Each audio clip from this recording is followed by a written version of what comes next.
Nanti saya akan membantu mencoba. Kenapa kepala itu gerak-gerak? Itu ada rahasianya. Enggak main gerak-gerak aja itu. Itu ada rahasianya kenapa kepala ke kanan, kepala ke kiri. Bahkan kalau dulu, saya tidak tahu masih ada di sini atau tidak, itu bisa sembari berdiri. Masih ada ya? Kalau kami dulu kasih nama ratib berdiri. Ya. Tapi oleh orang yang tidak mengerti, mereka katakan ini Syiah. Betapa jahilnya. Ini ada di kalangan ulama Ahlus Sunnah, bukan dari Syiah. Syiah tiada urusan dengan thariqat zikir. Syiah itu urusannya urusan politik sahabat, urusan politik Ahlul Bait. Mereka tidak urus zikir-zikir begini. Tapi benar adanya sanad kita daripada Sayyidina Ali karramallahu wajhah. Dulu di masa saya masih belia, masih kecil, umur 12 tahun, saya hadir di majelis zikir Tarekat Samaniyah. Guru saya Abuya Al-Hasan Al-Basri. Namanya mirip seperti di sanad, tapi beliau Al-Minangkabawi, sedangkan yang di sanad lain lagi. Abuya Hasan Al-Basri, apa karamahnya? Saya belum ditalkin zikir, tapi sudah fana duluan. Ketika beliau memimpin zikir pada salat Isya, afdalu dzikri la ilaha illallah. Ketika beliau baca la ilaha illallah pertama, badan saya langsung bergetar. Kolbu ini seperti berguncang. Itulah zalzalah sebelum zalzalah. Gempa di dalam kolbu. Idza dzukirallah wajilat qulubuhum. Disebut nama Allah, kolbunya berguncang. Karena badan saya masih kecil, akal saya masih belia, umur 12 tahun, akhirnya hilang. Tapi terasanya indahnya bukan main. Kapan saya sadar? Ketika semua orang sudah selesai sholat, sudah duduk ke tempatnya masing-masing, saya masih duduk, kepala masih ke bawah, masih mengarah kepada jantung. Rasa itu tidak pernah saya lupakan sampai hari ini. Nikmatnya ketika kalimatullah masuk ke dalam kolbu. Inilah yang diajarkan oleh dulu Datuk Kalampayan, ya, benar bacanya gitu. Syekh Maulana Muhammad Arsyad Al-Banjari. Boleh juga kita sebut beliau Al-Madani, karena lama di Madinah. Beliau bertalaqi dulu kepada khalifahnya Syekh Muhammad Abdul Karim As-Samman yang ada di Madinah, namanya Syekh Abdul Somad Al-Falimbani. Talqin apa yang beliau ajarkan? Talqin la ilaha illallah. Maka tidak salah muqaddimah tadi, sangat luar biasa. Yang dipakai oleh kibarul aulia, pembesar-pembesar aulia, itu la ilaha illallah. Yang menjadi makanan para salik, itu la ilaha illallah. Yang menjadi pembuka tabir-tabir hijab dalam diri, itu la ilaha illallah. Tapi kenapa kalau kita baca la ilaha illallah tidak ada efek? Mungkin kita hanya melakukan zahirnya, batinnya belum mengikuti. Maka sebagai pelengkap nanti ada talqin zikir thariqat. Kalau tadi talqin zikir riwayat, insya Allah nanti saya kasih sebelum kita bubar, sebelum pulang. Karena menghormati Tuan Guru Wildan, beliau sudah bermurah hati memberikan sanad riwayat talqin. Dengan keberkahan juga guru-guru kita, Datuk Kalampayan, begitu juga Abah Guru Sekumpul yang saya sangat cintai beliau, Maka kami pun akan talkinkan insyaallah metode zikir baca la ilaha illallah yang musalsal inda ahli turuq sufiyah, yang dulu dipraktekkan oleh para ahli-ahli thariqah, sehingga tahu kita kenapa kepala bergerak ke kiri, ke kanan, ke bawah. Itu ada rahasianya. Insyaallah tolong diingatkan nanti ya. Sebelum sampai ke sana, maka kita ambil dalam surat Muhammad ayat 19, Allah berfirman, fa'lam annahu la ilaha illallah. Kita potong saja sampai di situ ya. Fa'lam, maka ketahuilah. Oleh beberapa ulama diartikan maka ilmuilah, bahwasannya lisya'annya la ilaha illallah, tiada ilah. Apa makna ilah? Ilah itu berarti sesuatu yang dituju, yang dimaksud. Dalam bahasa Melayu lama, maksud itu artinya tujuan. Maka mereka mengatakan tidak ada yang dituju kecuali Allah. Belakangan kata tuju berubah makna, ada yang mengartikan suka dan cinta. Karena memang kata ilah berarti cinta. Yang benar-benar dicintai hanyalah Allah Subhanahu wa ta'ala. Itu secara teorinya. Tapi tenang, nanti kalau talqinnya lebih mudah, teorinya hilang. Ya. Nanti juga sama metodenya. Cuma kalau tadi pejam mata, sekarang ditambah pejam mata, tangannya dinaikkan ke atas. Mengamalkan hadis Imam Al-Hakim, irfa'u aidiyakum, angkat tangan kalian. Nanti tangan ini kita bantu menghantarkan kalimah ke dalam jantung kita insyaallah. Imam Al-Bukhari menerjemahkan ayat ini, apa kata beliau? Al-ilmu qabla al-qawli wal-amal. Berilmu dulu, baru berkata, baru beramal. Kenapa la ilaha illallah kita baca katanya memberatkan, lebih berat daripada langit dan bumi, tapi kenapa tidak terasa berat di kolbu? Kata orang berdasarkan ayat tadi, jika disebut nama Allah wajilat qulubuhum, jika disebut nama Allah bergetarlah kolbu. Kenapa tidak bergetar? Karena belum fa'lam, belum kenal. Saya ini heran ngelihat Paman Birin kemana-mana pakai sendal sendal apa namanya tuh? Sendal jepit. Masya Allah. Kalau ziarah orang nggak ngelihat saya, ngelihat beliau. Kalau orang tidak kenal beliau, dikira siapa nih?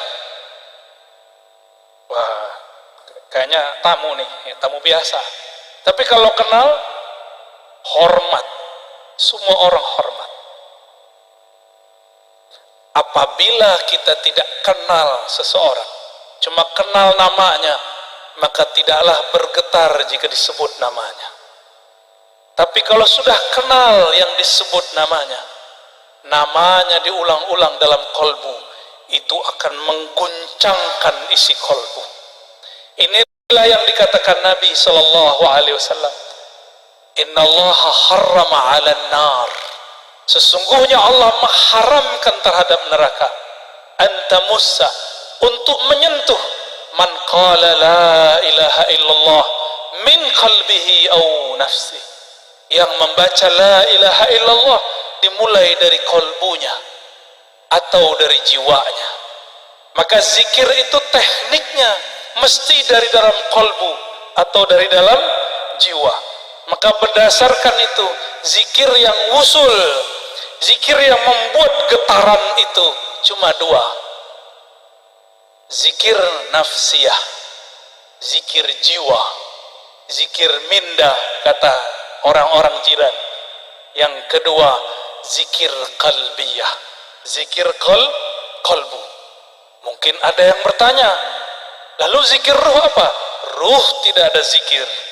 Ruh itu bukan lagi berzikir. Zikir artinya menyebut. Kenapa kita menyebut? Karena yang disebut belum terasa hadir. Kalau ruh makomnya makom ihsan, maka ia tidak lagi menyebut-nyebut karena yang disebut sudah hadir. Kalau saya nih belum ketemu Tuan Guru Wildan, saya sebut, oh Guru Wildan, Guru Wildan, Guru Wildan. Tapi kalau sudah ketemu berani nggak sebut begitu? Berani nggak? Wildan, Wildan, oh kurang ajar itu, ya? Berani? Kita karena belum merasakan hadirnya Allah, maka kita sebut Allah, Allah, Allahu, Allah, Allah, Allah. Kita zikir begitu karena belum terasa hadir. Kita hadirkan dengan menghujam, itu belajar menyebutnya. Kalau sudah hadir, yang tadi disebut oleh Tuan Guru kita, wahdatus syuhud atau fana'us syuhud, fana dalam memandang, maka zikirnya bukan lagi menyebut, zikirnya adalah memandang. Pilih mana? Jatuh cinta seseorang, sebut-sebut nama dia, atau ketemu dia kita pandang-pandang? Pilih mana? Sebut-sebut atau pandang? Kita suka seseorang, wajahnya indah, wajahnya cantik, wajahnya gagah. Kalau sudah ketemu disebut-sebut gak? Atau terdiam dalam memandang? Yang mana? Maka zikir orang yang hadir bukan lagi menyebut. Zikir orang yang sudah hadir adalah memandang. Lalu mendengar, dua aja, memandang, mendengar, memandang, mendengar. Tapi ternyata di atas itu ada makom lagi. Itulah makomnya Nabi. Apa makomnya Nabi? Fakana qaba qausaini au adna. Jarak antara Nabi dan Allah ibarat dua busur atau lebih dekat dari itu. Kalau sudah dekat bisa ngobrol nak? Maka inilah makom hiwar ma'allah, berkalam-kalam dengan Allah. Sayyidina Musa itulah makomnya. Nabi Muhammad au adna, lebih dekat daripada itu. Itulah makom Sayyidina Muhammad sallallahu alaihi wasallam. Satu kali Nabi Musa alaihi salam dalam hadis yang sahih berkalam-kalam kepada Allah. Apa kata Sayyidina Musa? Ya Rabb, khussani bidzikrin. Tolong istimewakan aku, khususkan aku dengan satu zikir. Barangkali riwayat ini sudah sering kita dengar. Lalu Allah mengatakan, Ya Musa, qul la ilaha illallah. Wahai Musa, cukuplah engkau membaca la ilaha illallah. Apa kata Sayyidina Musa? Ya Rabb, ini zikir dibaca oleh orang awam ataupun khawas. Tolong khususkan aku dengan satu zikir saja. Apa kata Allah? Ya Musa, seandainya kalimah la ilaha illallah itu ditimbang dengan langit dan bumi, maka satu kalimah itu yang ikhlas lebih berat daripada langit dan bumi. Maka nanti di akhirat akan ada sekelompok orang tidak punya amal apapun, maka dia mau digiring oleh malaikat azab. Tiba-tiba Allah berkalam. Dalam riwayat Imam Tirmizi disebutkan bahwa Allah kemudian mengatakan, wahai malaikatku, bedahlah dadanya, perhatikan denyut jantungnya. Ternyata jantungnya bergetar dulu menyebut la ilaha illallah. Diambillah jantungnya itu, ditimbang dengan semua dosanya. Dalam hadis Imam Tirmizi dikatakan, dosanya sepanjang mata memandang. Tapi ketika ditimbang dengan kalimat la ilaha illallah, apa yang terjadi? Semua dosanya kalah. Yang menang kalimatut thayyibah la ilaha illallah. Jadi ini kalimat bukan main-main. Maka jangan main-main dengan kalimat la ilaha illallah. Ini lebih berat daripada langit dan bumi, lebih berat daripada gunung, lebih berat daripada air yang ada di lautan. Gak ada apa-apanya. Maka Sayyidina Musa kemudian berzikir la ilaha illallah. Dalam riwayat lain, disitulah terjadi dialog panjang antara Nabi Musa dan Jibril. Beliau melihat di ufuk, suatu ujung bumi, banyak sekali umat. Kata Nabi Musa, hai Jibril, itukah umatku? Kata Sayyidina Jibril, betul. Lalu beliau diperjalankan lagi ke negeri yang lain. Maka Sayyidina Musa melihat umat yang lebih banyak daripada umatnya. Kata Sayyidina Musa, hai Jibril, itu umat siapa? Umatku juga? Nabi Musa sudah gak yakin, karena umatnya banyak dulu ingkar. Kata Sayyidina Jibril, wahai Musa, itu umat akhir zaman. Kita di akhir zaman bukan? Di akhir zaman. Namun Nabi Musa kepedean. Bril, itu umat saya bukan? Saya enggak yang jadi nabinya. Nabi Musa sama Jibril itu udah kayak orang kenalan, bro panggilnya. Bro Jibril, itu umat saya bukan? Bukan, kata Jibril. Oh, kok bukan saya jadi umatnya? Kata Sayyidina Jibril alaihissalam, itu umat akhir zaman. Kalau gitu, saya aja jadi umat akhir zaman. Maka memintalah Sayyidina Musa, ya Allah, jadikan aku nabi umat akhir zaman. Apa kata Allah? La ya Musa, tidak wahai Musa. Nabi akhir zaman itu Muhammad sallallahu alaihi wasallam. Disitulah beliau angkat tangan, ya Rabb, kalau begitu jadikan aku salah satu dari umat akhir zaman, umat corona, ya. Jadi jangan sedih jadi umat corona, nikmati. Inilah dulu yang diminta oleh Sayyidina Musa. Di akhir zaman ini semua bala bencana ada, banjir ada. Ini Banjar lagi panen banjir Pak Gubernur, ya. Kita berdoa semoga segala Allah selesaikan, ya. Nanti diberikan jalan insya Allah, amin ya rabbal alamin. Siapa yang terkena musibah semoga tetap bersabar, innallaha ma'ana. Itu Nabi Musa dulu pernah doa nggak? Ya Allah, dulu di alam sana pernah doa nggak? Gak ingat kan? Gak ada yang ingat, saya juga gak ingat. Tapi sebenarnya kita dulu semuanya berdoa. Dulu di alam arwah semua kita dulu berdoa, ya Rabb, jika Engkau utus kami, lahirkan kami dengan jasad fisik, lahirkan kami sebagai umat Ahmad. Dulu sudah ada namanya Ahmad, memancar darinya yang disebut Nur Muhammad sallallahu alaihi wasallam. Mirip-mirip seperti tadi lingkaran tadi, persis seperti itu. Di tengahnya ada Ahmad, lalu ada lingkaran pertama, lingkaran kedua, begitulah terus sampai 124.000. 124.000 inilah mereka semuanya meminta agar menjadi umat Nabi Muhammad sallallahu alaihi wasallam. Sang Ahmad ketika dilahirkan menjadi Muhammad. Lalu selebihnya ada semua para nabi, para rasul, jumlahnya berapa? 124.000. Ini tadi berapa nih Pak Kiai jumlahnya?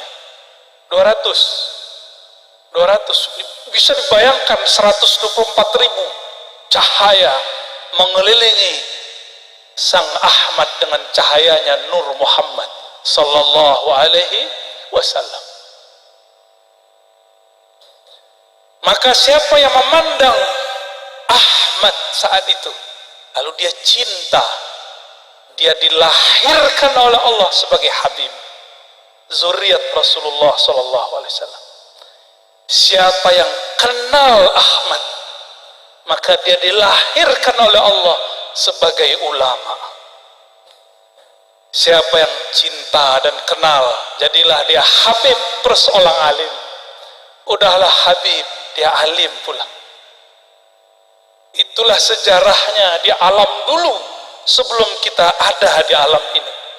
Jadi bukan sembarangan kok ada Habib terlahir Habib, kok ada kiai, gus, alim terlahir sebagai orang alim. Bukan sembarangan, itu adalah sejarah yang berulang. Semua para nabi berdoa jadi umat Nabi Muhammad, tapi yang terzahirkan dalam riwayat cuma 12. Apakah itu terwujudkan? Coba perhatikan kisah daripada Isra baginda Nabi Muhammad sallallahu alaihi wasallam. Di ujung Isra beliau diperintahkan jadi imam, benar gak? Di belakangnya semua para nabi, bukan?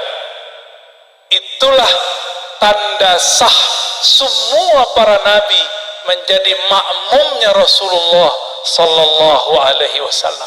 Jadi umat Nabi Muhammad sallallahu alaihi wasallam. Tapi meskipun demikian, semua bencana ada di zaman ini, semua maksiat pun ada di umat ini. Tapi nggak usah khawatir, semua ma'rifatullah diturunkan pada umat ini, khususnya akhir zaman, dan sudah dimulai di negeri ini dulu oleh Syekh Abdul Samad Falimbani, Syekh Muhammad Arsyad, bahkan dengan lugas, dengan jelas sekali abah guru sekumpul juga mensyarah tentang ilmu ini. Dan kita nggak boleh berhenti, kita teruskan kajian-kajian ma'rifatullah mengenai Nur Muhammad sallallahu alaihi wasallam. Inilah ma'rifat yang dulu dicari oleh para arwah. Maka berkatalah Al-Habib Zain bin Smith, begitu juga Syekh Abdullah Faiz Ad-Daghestani An-Naqsyabandi. Apa kata mereka dengan makna yang sedikit berbeda, lafaz yang sedikit berbeda, maknanya hampir sama. Siapa yang wafat, meninggal, mati, belum cukup suluknya, riyadhahnya, belum cukup ma'rifatnya, maka dia, jika dia seorang mukmin, dia mesti menyempurnakan jika masuk alam kubur. Jadi jangan dikira masuk kubur langsung ketemu Allah. Belum tentu. Orang masuk kubur disidang dulu man rabbuk. Kecuali seperti tadi saya dijemput oleh timnya Paman Birin, keluar dari pesawat langsung ada yang jemput, nggak perlu lewat tempat biasa. Itu kalau kenal yang punya, yang mimpin negeri Kalsel, yang menguasai rajanya alam barzakh, yang boleh membantu di padang mahsyar siapa? Baginda Rasulullah sallallahu alaihi wasallam. Maka siapa yang kenal beliau, sering menyapa beliau, sering bersalawat kepada beliau, nanti beliau kirim orang-orangnya untuk menjaga kita. Bahkan jika kita ini orang spesial, Rasulullah sendiri yang menyambutnya. Kalau disambut oleh Rasulullah, berani nggak mungkar nakir tanya? Mungkar nakir langsung bilang, siap Pak Wali, bukan wali kota, waliullah. Gak berani mungkar nakir sentuh. Kenapa? Karena dia kekasih Rasulullah sallallahu alaihi wasallam. Maka yang ditanya di kubur cuma dua, mukmin, munafik. Adapun wali nggak ditanya. Wali ini ada dua, wali Allah, wali setan. Itu nggak ditanya. Pilih mana? Hadirin pilih mana? Wali Allah apa wali setan? Wali Allah. Wali itu artinya bukan orang sakti. Wali itu artinya yang cinta kepada Allah. Mungkin gak cinta tanpa kenal.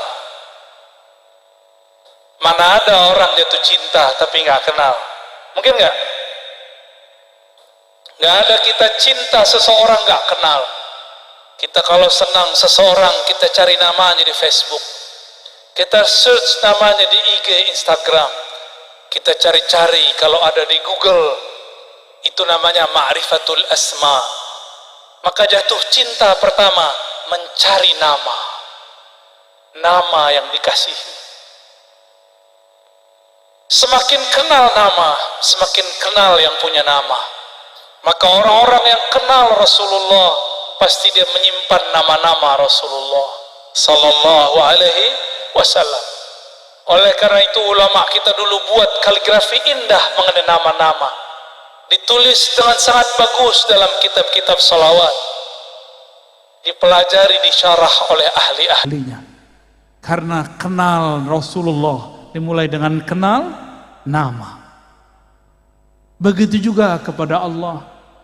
Siapa yang kenal kepada Allah, maka kenalnya, mengertinya dengan nama-nama lebih banyak daripada yang tidak mengerti. Minimal kalau mau menjadi wali Allah level pertama, kuasai dulu ilmu ma'rifatul asma'il husna, ilmu mengenal asma'ul husna. Maka harus ada majlis syarah al asma'ul husna. Saya lihat ada beberapa ulama di sini yang mensyarah itu. Semoga tambah banyak. Mungkin sebagian ahli hikmah menggunakan kata-kata asma untuk jadi wirid dengan angka-angka tertentu. Itu kalau mau jadi ahli hikmah. Tapi kalau para pecinta dia tidak perlu angka-angka. Disebut saja nama Allah. Sebut saja Rahman, Rahim. Namun kalau ingin belajar ilmu angka, ada ilmunya, disebut ilmu hurufi wal adat, ya. Ilmu huruf, ilmu hurufi wal adat, dan itu ada babnya. Hadirin hadirat yang dimuliakan Allah.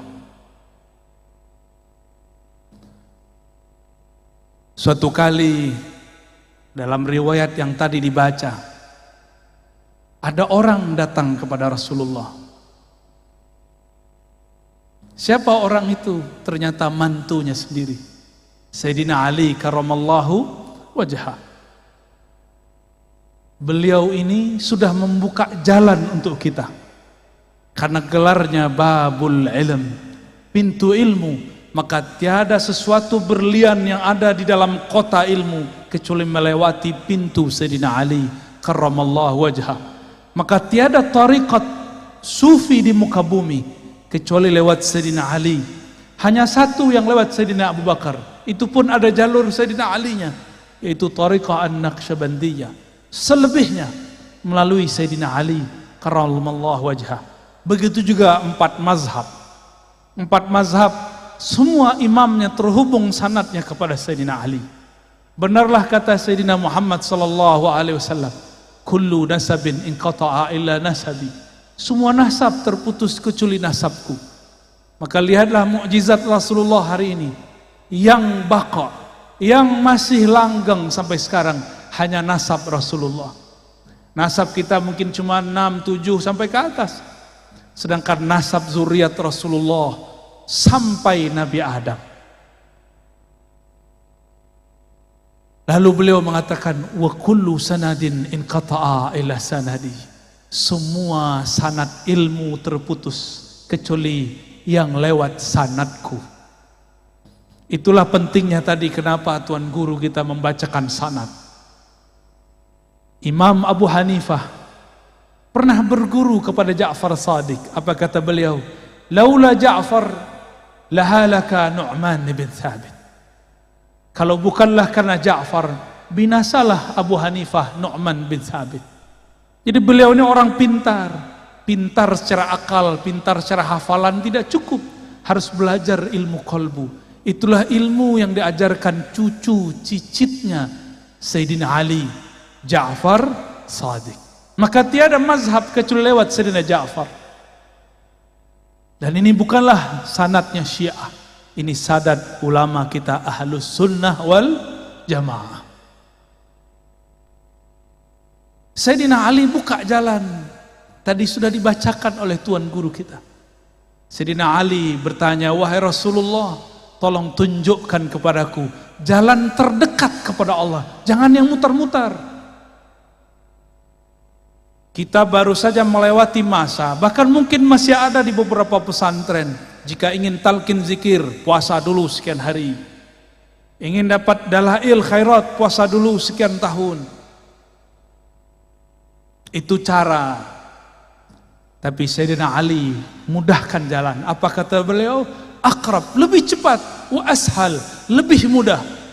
Wa arfa, dan lebih tinggi. 3 itu. Lebih dekat, lebih mudah, lebih tinggi. Maka kenapa semua thariqah akan hancur kecuali thariqah yang bersumber dari Sayyidina Ali? Karena thariqah beliau mempermudah murid, bukan menyusahkan murid.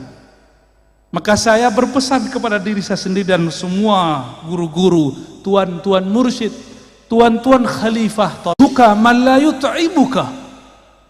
Guru hakikimu, mursyid hakikimu bukan yang banyak wiridnya, banyak puasanya, bukan. Mursyidmu yang memudahkan jalan bagimu. Kalau sudah mudah, sudah cinta, disuruh zikir 1000 mudah. Tapi kalau belum cinta, disuruh baca 7 kali berat.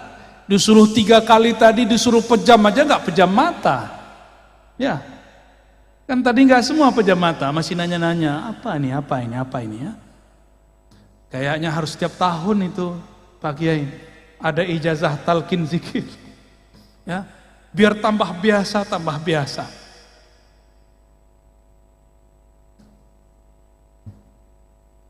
Saya dapat sanad ijazah thariqah samaniyah daripada Abuya Masri. Namanya pakai ri belakangnya. Abuya Masri, Abuya Hasan Basri, Abuya Darlis bin Hasan Basri. 3 orang itu mentalkinkan zikir la ilaha illallah yang tadi adinda santri baca. Termasuk zikir hu Allah. Allahu itu ada tadinya. Tadi Bapak Ibu Saudara lihatnya, itu duduk bisa lama begitu. Latihan berapa bulan? Kesemutan nggak tadi? Iya, benar ya, kesemutan. Kalau sudah asik zikrullah, kesemutannya nanti hilang. Yang ada keasikan. Maka barakallahu lakum, ya. Sudah sebut-sebut nama Allah, pasti disebut di sana. Di sana mirip bajunya seperti kalian, cuma mereka berserban semua. Ada yang membaca Allah, begitu di sana. Saya tidak boleh sebut di langit berapa ya, nanti jadi fitnah. Nanti jadi dongeng kata orang sebelah, kata orang Khawarij. Masa kita zikir begini disebut Syiah? Ya salam. Gak bisa dia membedakan antara Ahlus Sunnah dengan Syiah.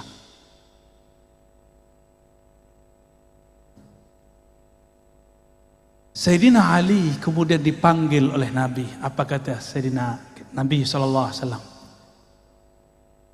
Wahai Ali, hendaklah engkau banyak-banyak dawamkan zikrullah dalam khalwatmu, dalam sepimu, dalam sunyimu. Kata Sayyidina Ali, kalau itu saya tahu wahai Rasulullah. Gimana caranya? Lalu Nabi SAW mengatakan, barulah muncul teknik, itu namanya teknik zikir. Wahai Ali, supaya jiwa dan kolbu itu ikut serta dalam zikir, muncullah teknik berzikir. Bahasa Arabnya kaifiyatuz zikr. Kaifiyat berzikir, tata cara. Pikiran kita kalau zikir macam-macam enggak? kalau lagi sholat, bener. Hatta Paman Birin kalau sholat pikirannya kemana-mana, jujur ya Pak. Para kiai kita sama, saya sama. Bedanya, saya diajarkan guru bagaimana cara memagar pikiran. Kita pagar dari 7 arah. Ada caranya. Udah dipagar dari 6 arah. Ternyata yang paling bahaya yang dari dalam ini. Maka Nabi mengatakan kepada Sayyidina Ali, "Ya Ali, aghmid ainaik." Wahai Ali, pejamkan kedua matamu. Kenapa mata mesti dipejam? Karena 2 mata ini penghalang pikiran, hijab bagi kolbu. Kalau mata masih memandang, maka basirah dalam kolbu terhalang. Maka dipejamkan mata, disitulah kalimah yang tadi dikatakan Tuan Guru kita dapat ditanam, dicangkul dalam kolbu. Jadi kalau mata masih dibuka, terhalang oleh pikiran. La ilaha illallah, gak jelas perginya. Ya, perginya kemana-mana. Tapi kalau mata dipejam, tinggal telinganya difokuskan. Fokuskan kepada lafaz guru. Supaya tangan tidak kemana-mana. Di hadis Imam Hakim, irfa'u aidiakum, angkat tangan kalian. Ada teknik begitu. Makanya jangan heran, di kitab-kitab lama masih ditulis kalau zikir itu tangannya diginikan. Allah, Allah, masih ada di sini. Itu bukan ajaran Syiah, itu ajaran Ahlus Sunnah wal Jamaah, diangkat tangannya. Bedanya kalau muridnya sahabat, gurunya Rasulullah, sekali angkat tangan wusul sahabat Rasulullah. Kita ada berkali-kali angkat, nggak usul-usul juga. Makanya diulang, dilatih lagi, sampai kemudian kaki pun ikut bergerak. Jadilah dia gerakan-gerakan zikir. Alladzina yazkurunallaha qiyaman. Orang-orang yang berzikir tidak hanya lagi duduk, tapi juga sedang berdiri. Itu dalilnya. Bahwa boleh berzikir sembari berdiri. Al-Muhaddis Al-Kabir Al-Azim Sidi Abdul Aziz Al-Ghummari, barangkali Tuan Guru pernah ketemu beliau, ya, kawan daripada Syekh Yasin Al-Fadani. Itu kalau zikir beliau ikut jingkrak naik ke atas. La ilaha illallah, badannya naik. Ulama ini kan udah jarang olahraga, maka cocok sekali zikir saman tadi untuk zikir para kiai. Ya. Pulang-pulang makan nasi kebuli, ya. Apalagi ada kambing, ya salam, kolesterol. Kalau ulama zikir banyak, gerak kurang, ngajar banyak, kolesterol. Maka zikir tadi itu menjadi riyadhah, tidak hanya bagi kolbu, tapi juga bagi badan. Zikir itu panas. Kenapa ada orang latihan-latihan supaya badannya keren, apa namanya, six pack, petak-petaknya ada 6. Ya, apa yang dilakukan? Latihan berulang-ulang mengangkat berat. Benar? Sama. Jika kolbu mau dibuat six pack, jika kolbu mau dibuat kuat, maka lafaz kalimah la ilaha illallah yang beratnya lebih berat dari langit dan bumi harus berulang-ulang dihunjamkan, dipukulkan, dihentakkan ke dalam kolbu. Barulah kolbu itu nanti menjadi lansing. Maka dia bergerak sangat lincah, cepat tanggapnya. Betapa naifnya manusia untuk mencari uang. Dia berangkat pagi, pulang malam. Berangkat pagi, pulang senja. Berangkat pagi, pulang petang.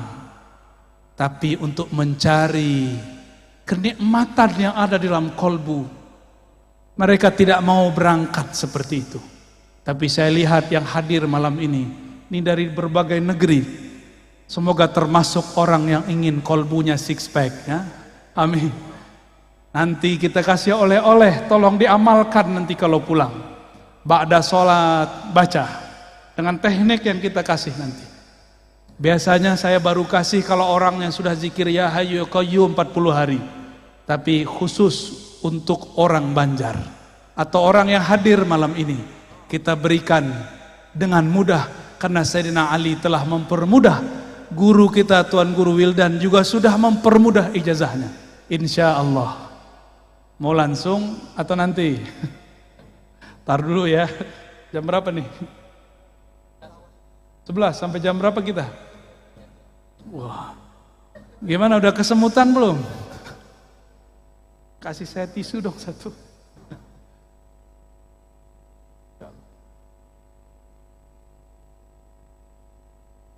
Oke. Jadi rumus kalau orang mau ahli dalam kolbu sama seperti rumus jika ingin kuat secara badan. Betapa aneh orang sakit jantung katakan dokter sama dia, wahai Tuan, supaya sehat jantung Anda, jalanlah setiap hari 30 menit. Benar. Jalanlah 1 jam, jalanlah 1 kilo, 2 kilo. Kalau dokter yang berfatwa, kita dengar. Sekarang ada kiai, ada guru, ada ustadz, ada para syaikh. Mereka sedang memberikan obat bagi kolbu. Tapi sayang sekali, pasiennya bandel-bandel. Ya. Zikir itu banyak, tapi zikir yang dapat jadi obat tidak banyak. Sebagaimana obat itu banyak, tapi yang efektif mengobati badan harus sesuai dengan resepnya dokter. Dokter itu bukan orang yang cuma belajar sebentar, setahun, 2 tahun. Dokter itu kuliahnya 4 tahun, praktek koasnya 2 tahun, 6 tahun baru bisa mengobati badan. Apalagi kalau ingin mengobati kolbu. Kalau jam terbang kolbunya sebentar, bagaimana ia akan menghendak mengobati kolbu? Maka anak-anak kita kalau mudanya sibuk bermain, nonton, nge-game, jadi apa nanti dia kalau dewasa? Kalau bapak-bapak ini masih sibuk nonton, bagaimana nanti dia ketika ajal datang? Harus punya satu waktu dia berkhalwat, bersepi-sepi dengan Allah Subhanahu wa ta'ala. Maka Nabi berkata kepada Sayyidina Ali, ya Ali ghammid ainaik, wahai Ali pejamkan matamu. Lalu isma' minni thalathan, dengarkan aku baca la ilaha Allah 3 kali. Ini diperdebatkan caranya. Isma' minni ini apakah setiap baca la ilaha illallah lalu kita ikuti la ilaha illallah, atau tunggu dulu sampai selesai la ilaha 3 kali baru kita ikuti? Ini perbedaan ahli thariqah. Saya dapat dua-duanya. Ada guru saya mengatakan, kul la ilaha illallah, kita baca la ilaha illallah sampai 3 kali. Ada juga guru seperti Tuan Guru Wildan tadi, beliau baca dulu 3 kali, baru kemudian kita ikut 3 kali. Cuma ada yang belum disebut di riwayat itu, adanya di riwayat Imam Bukhari. Apa kata Nabi tadi? Allah mengharamkan neraka terhadap orang yang membaca la ilaha illallah dari kolbunya atau dari jiwanya. Bagaimana cara membaca la ilaha illallah dari kolbu? Inilah pegangan Syekh Arsyad, Abah Guru Sekumpul, Syekh Abdul Somad Falembani, yang dulu bersambung sanad mereka kepada Tuan Syekh di Madinah, Muhammad ibn Abdul Karim As-Sammani. Dipejamkan mata, lalu ketika baca la, supaya pikiran ini tidak kemana-mana, dipenjarakan, diberikan dia batasan. Pandanglah dalam pejam matamu bagian pusar. Ada pusar nggak? Pada punya pusar nggak? Tahu pusar? Bahasa sini pusar. Pusat. Bapak Ibu punya pusat nggak? Kalau nggak punya pusat itu apa namanya? Di kampung saya namanya bunian. Sama. Apa? Pujal. Udah horor sekali. Mungkin ada yang hadir, dia nyamar sekarang ya. Coba cek dulu. Itu apa tuh? Dipejam mata, kepala menunduk. Makanya dalam zikir saman lama itu kepalanya begini. La, baru diangkat ke atas. Ke bawah dulu. La. La itu dihentakkan dari pusar, dari pusat kita. Lalu ditarik ilaha ke ujung ubun-ubun. Kenapa ke ubun-ubun? Ini bagian kepala, bagian angan-angan. Supaya dihilangkan semua angan-angan, maka ulama kita dapat ilham. Turunan dari hadis Sayyidina Ali, la ilaha, buanglah semua yang kamu pikirkan, buanglah semua yang kamu tuju. Lalu ditarik ke bagian kanan. Maka tadi zikirnya kemana? Ke kanan atau kiri? Kanan, betul. Itu la ilaha begini. Ditarik ke bagian kanan. Makanya ada geraknya tadi. Itu yang asli loh ya. Itu ada dalam kitabnya Syekh Abdul Karim Muhammad Abdul Samad. Ada juga dalam kitab Abdul Samad Al-Falembani. Ya. Dan murid-murid beliau. Dibawa ke kanan, baru dihunjam, dihentakkan ke dalam kolbu. Kolbu kita berhubungan dengan jantung. Jantung itu ada 2 jari di bawah dada bagian kiri. Dibaca la ilaha illallah. Seperti itu. Ya. Langsung praktek. Ayo, coba baca, ikuti saya. Ikuti saya semua, perbaiki duduknya, nyaman-nyamankan. Izin Tuan Guru semua, para masyayikh. Baca syahadat. Asyhadu an la ilaha illallah. Ikuti dalam hati, ya Allah, aku bersaksi, aku menerima. Tiada yang berhak disembah kecuali Engkau. Wa asyhadu anna Muhammadar Rasulullah. Aku bersaksi, aku menerima, aku berikrar bahwa Nabi Muhammad adalah Rasul Engkau. Ikuti istighfarnya. Astaghfirullah. Ikuti. Astaghfirullah. Baca pelan-pelan. Ya Allah, ampuni dosa mata kami, ampuni dosa mataku yang memandang yang haram. Astaghfirullah. Turun ke bagian sampingnya, telinga. Katakan, ya Allah, ampuni dosa telingaku, mendengarkan kalam-kalam yang tidak Engkau ridhoi, mendengarkan aib, bahkan aib guru kami, aib kawan kami, aib sesama kami. Ampunkan dosa telinga kami, ya Allah. Baca. Astaghfirullah. Turun ke lidah.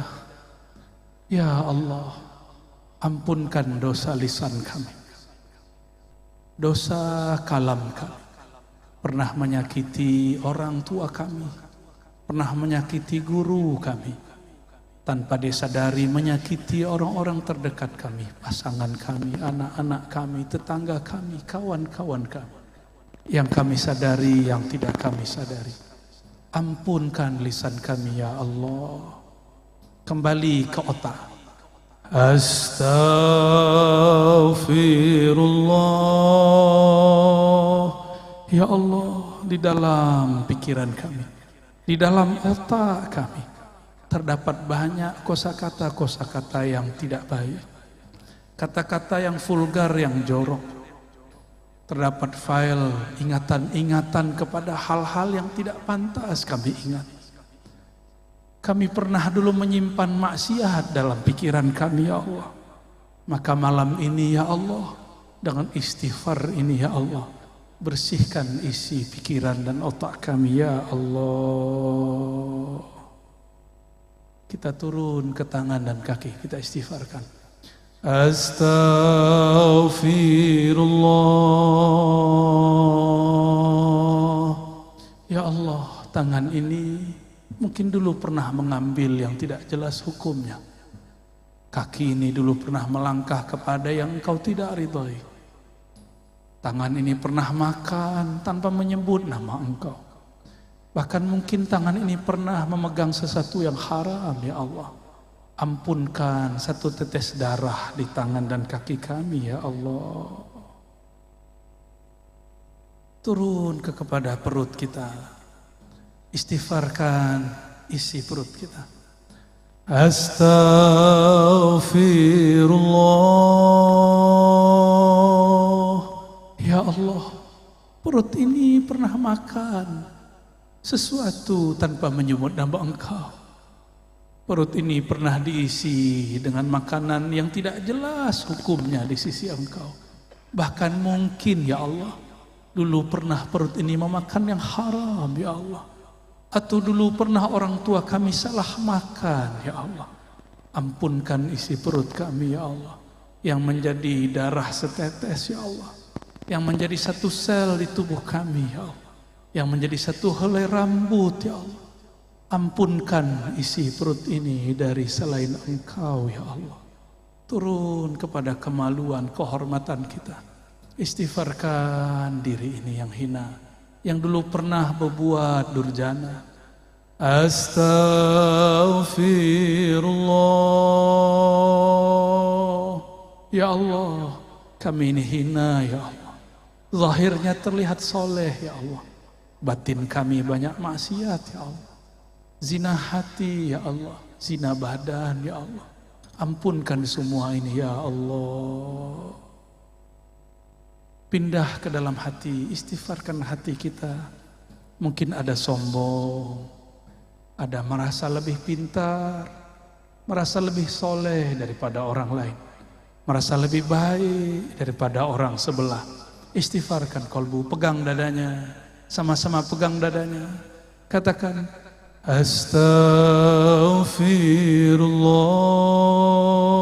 Astaghfirullah. Rasakan degup jantungnya.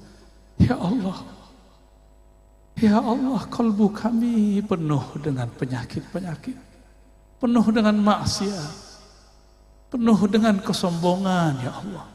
Baru sedikit amal ya Allah sudah merasa benar ya Allah. Baru sedikit ilmu sudah merasa paling pintar ya Allah. Baru sedikit riadah amalan sudah merasa sufi, sudah merasa wali ya Allah. Ampunkan kalbu kami ya Allah.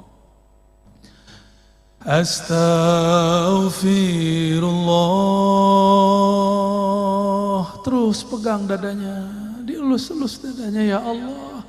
Di dalam dada kami ini ada sifat terburuk ya Allah, sifat iri dengki ya Allah. Kami masih belum percaya kepada jaminan Engkau ya Allah.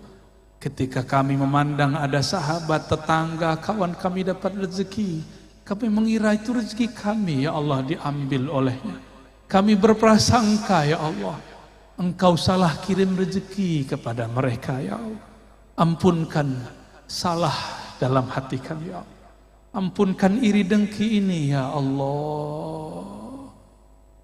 Di kalbu ada sifat ria, beramal karena ingin dipandang. Istighfarkan.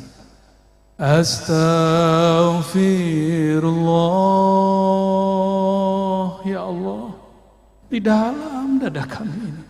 Terbersit jika beramal ingin dipandang. Bahkan terbersit ada rasa senang dipuji, harap pujian.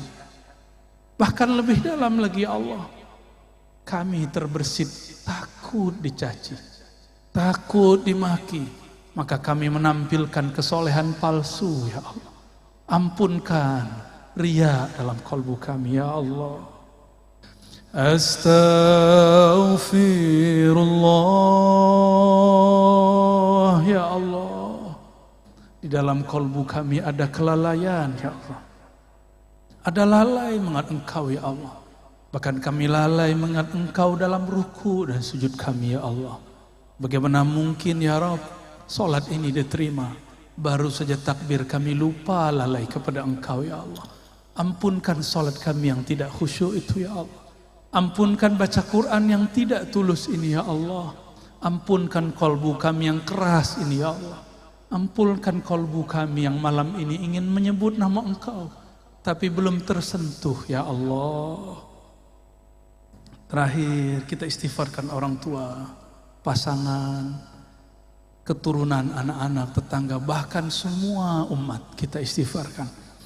Astaghfirullah ya Allah. Dosa kami kepada orang tua kami banyak ya Allah. Dosa kami kepada pasangan kami banyak ya Allah. Kami mengkasari mereka ya Allah. Kami pernah membentak mereka ya Allah.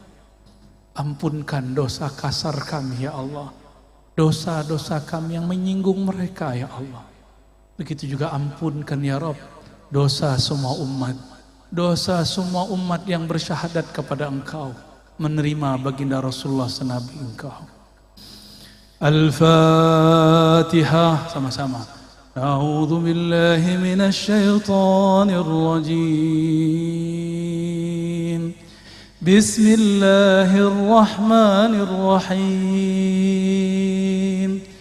Alhamdulillahi rabbil alamin. Ar-Rahmanir Rahim.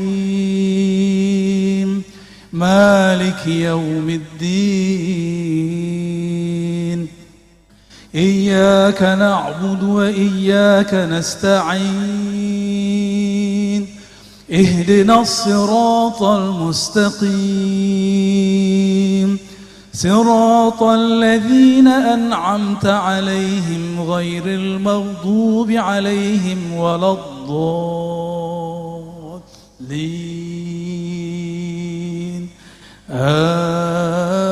Amin. Al-Ikhlasus Syarif. Bismillahirrahmanirrahim. Baca surah Al-Ikhlas. Qul huwallahu ahad, Allahus samad, lam yalid wa lam yulad wa lam yakul lahu kufuwan ahad. Inna Allaha wa malaikatahu yusalluna 'alan nabiy. Ya ayyuhalladzina amanu sallu 'alaihi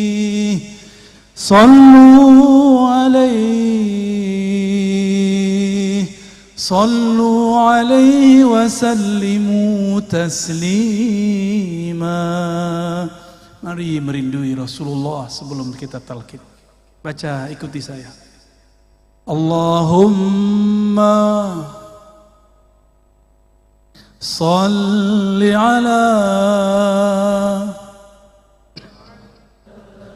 Sayyidina Muhammad.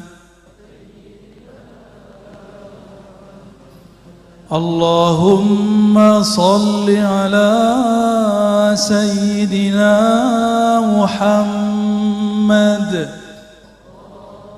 Salli ala Sayyidina Muhammad. Ikuti, baca dengan lisan yang lirih, yang lembut. Ya Allah, sampaikan salam rindu kami, sampaikan salam dari ruh kami kepada ayahanda ruh kami, Nabi Muhammad sallallahu alaihi wasallam. Allahumma, sama-sama. Allahumma salli ala Sayyidina Muhammad. Ya Allah, sampaikan salam kami, rindu kami, cinta kami kepada baginda Nabi Muhammad sallallahu alaihi wasallam. Sampaikan maaf kami ya Allah. Kalbu ini ingin merinduinya tapi tidak dapat merinduinya. Ingin memandang wajahnya tapi mimpi pun kami belum dapat ya Allah. Ingin memandang keindahan akhlaknya tapi akhlak kami belum seindah akhlaknya ya Allah. Allahumma salli ala Sayyidina Muhammad. Ya Allah, sampaikanlah ya Rabb, rahmat Engkau, kasih sayang Engkau, limpahkan jualah kepada ayahanda ruh kami, baginda Nabi Muhammad, Abu Ruh, Nabiyuna Ahmad, Rasuluna Muhammad sallallahu alaihi wasallam. Ikuti sama-sama. As-salatu wassalamu alaika ya sayyidi ya habibi ya Rasulullah.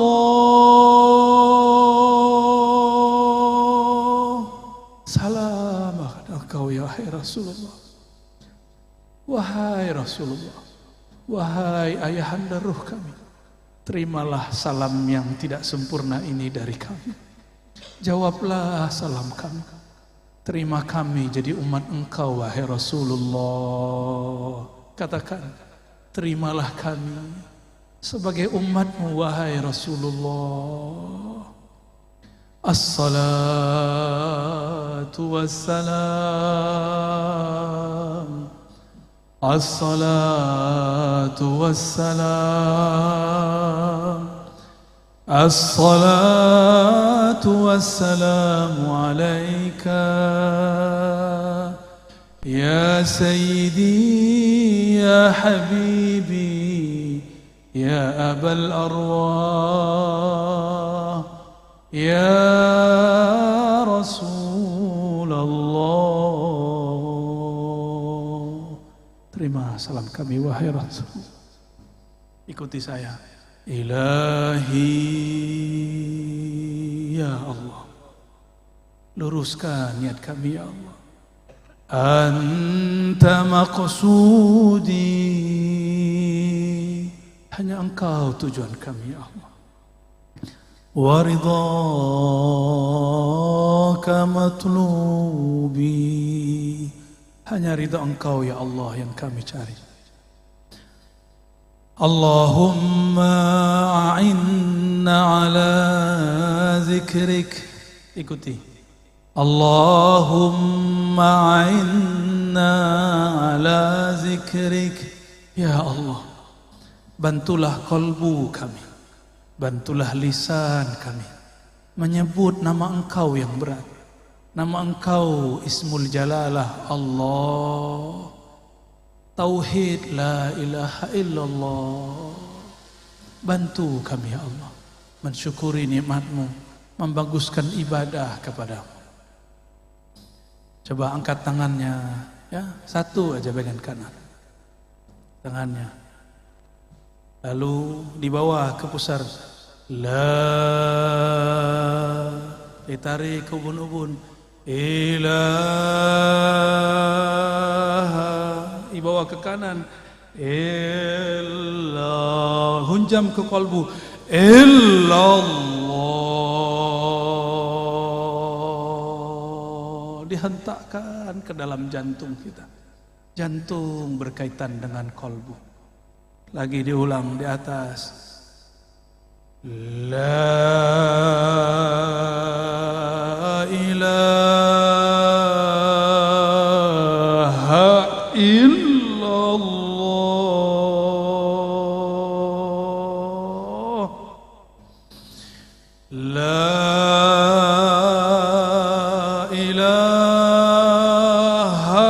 illallah.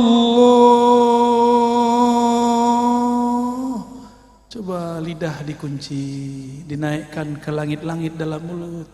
Kepala menekur ke bagian kiri, mendekati jantung. Lidah dikunci, mulut ditutup. Sebut Allah, Allah, Allah.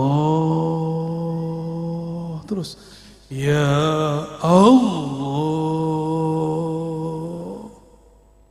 Teruskan Allah. Lidah tetap dikunci. Sebut nama Allah. Sekarang teriak tapi dalam diri, di dalam diri, tidak bersuara.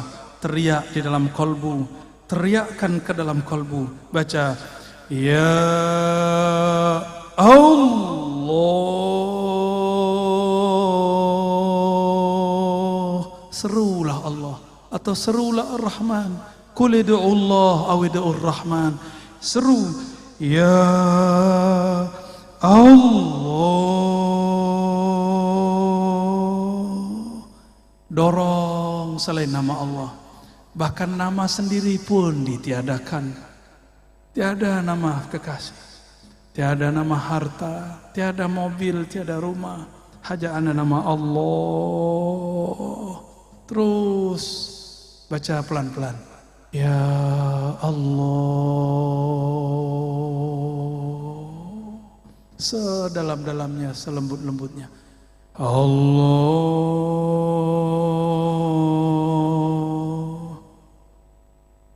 Sama dengan cara yang tadi. Hu tapi diambil dari pusar.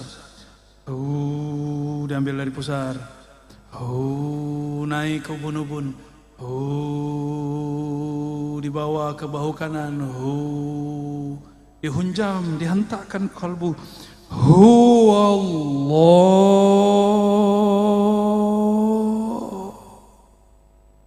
Lagi pelan-pelan zikir kita yang lembut. Dibawa ke ubun-ubun, bahu kanan dihunjam. Illallah.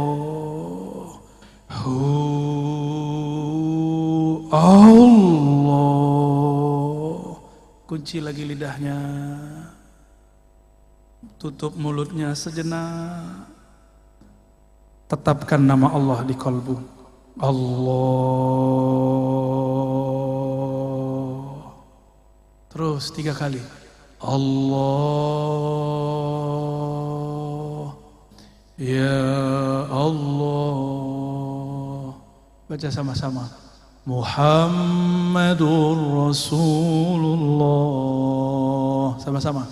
Muhammadur Rasulullah. Sallallahu alaihi wasallam.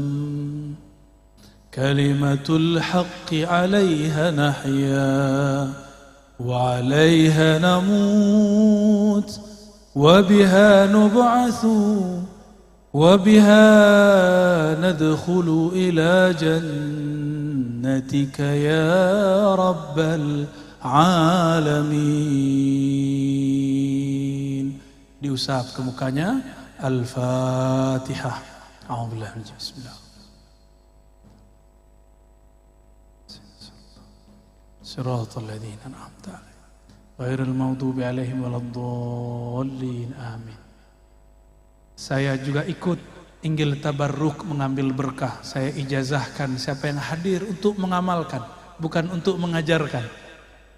Ya, untuk mengamalkan setiap ba'da salat minimal dibaca 7 kali la ilaha illallah dengan dihunjam, dihentakkan ke dalam jantung. Lalu Allahnya dibaca juga sebanyak minimal 7 kali. Afdalnya 40 kali. Semakin banyak menyebut nama Allah di kolbu, semakin banyak ketenangan di dalam kolbu. Kalau nanti sudah bisa lebih banyak, naikkan menjadi 100. Menyebut nama Allah di kolbu. Bertahap pelan-pelan. Semoga nanti Allah perbanyak. Nyatalah ayat. Ya ayyuhallazina amanu zkurullaha dzikran katsira Wahai orang beriman, sebutlah nama Allah, zikirlah kepada Allah sebanyak-banyaknya. Ya, kirim Fatihahnya untuk kepada liridhaillah. Ya, siapa yang bisa catat dicatat. Pertama liridhaillahi tabaraka wa taala. Yang kedua di Sayyidina Nabi sallallahu alaihi wasallam. Ada penyempurna sekarang, tambahan penyempurna semua thariqah. Mengirim Al-Fatihah untuk Imam akhir zaman, Imamun Al-Mahdi. Maka dalam kaifiat zikir saya ada tambahan wa ila al-Mahdi khalifatillah. Baru ditambahkan wa ila Sayyidina Al-Khidir alaihi salam. Lalu ditambahkan wa ila Sayyidi Syekh Abdul Qadir Jilani Al-Qutub Ar-Rabbani. Lalu ditambahkan Sayyidi Abil Hasan Syazili. Lalu ditambahkan Muhammad Bahaiddin Syah Naqsyabandi. Lalu ditambahkan kepada imam-imam yang kita mau. Boleh Sayyidi Ahmad bin Idris Al-Idrisi, Sayyidi Ahmad Tijani, Sayyidi Muhammad bin Abdul Karim Samani, atau silsilah guru-guru kita yang ada di sini. Saya ijazahkan ajaztukum kama ajazani masyaikhi. Qulu qabilna. Alhamdulillah Rabbil Alamin. Semoga yang hadir dapat keberkahannya, kami yang menyampaikan dapat keridhaannya. Mohon maaf jika ada salah dan kurangnya. Kesempurnaan hanya milik Allah. Keridhaan ada pada hati baginda Rasulullah. Allahumma salli wa sallim wa barik ala Sayyidina Muhammad. Subhanakallahumma wa bihamdika asyhadu an la ilaha illa anta astaghfiruka wa atubu ilaik.